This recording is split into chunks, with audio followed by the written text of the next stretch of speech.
బంగారం రేటు ఎంతైనా సరే మేము కొంతైనా కొంటాం అనే ట్రెండ్ మొన్నటిదాకా చూసాం. కానీ రోజులు మారాయి. బంగారం కొని తీరాల్సిన మైండ్ సెట్ మారింది. జనం గోల్డ్ షాప్ కి దూరం అవుతున్నారు. దేశంలో బంగారానికి భారీగా డిమాండ్ పడిపోయింది. 70% పడిపోయాయి పసిడి విక్రయాలు. ఈ నెల 27తో ముగిసిన పక్షానికి 7.5 టన్నులకు క్షీణించింది డిమాండ్. ఏడాది కిందట ఇదే టైంకు డిమాండ్ 25 టన్నులుగా ఉండేది. బంగారం కొనుగోళ్లు ఆపేయాలంటూ ప్రధాని మోదీ విజ్ఞప్తికి తోడు సుంకాల పెంపు తర్వాత గోల్డ్కు క్రేజ్ పడిపోయింది. ఏ ధరలు ఎలా పెరిగినా బంగారం రూటే వేరంటుంటారు. కానీ ఇప్పుడు కథ మారింది. బంగారం వెలుగులు తగ్గుతున్నాయి. బంగారం కొనుగోలు చేయడానికి జనం ముందుకు రావడం లేదు. గోల్డ్ షాపింగ్ కు బై బై చెప్తున్నారు. దీనంతటికీ కారణం ఇరాన్ వార్.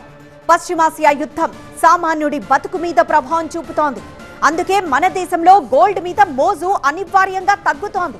ఏడాదికి మన దేశంలో సగటున బంగారం వినియోగం 800 నుంచి 850 టన్నులుగా ఉంటుంది. ఇప్పుడు తగ్గుతోంది. ఇందుకు ప్రభుత్వం తీసుకుంటున్న చర్యలు కూడా ఒక కారణం.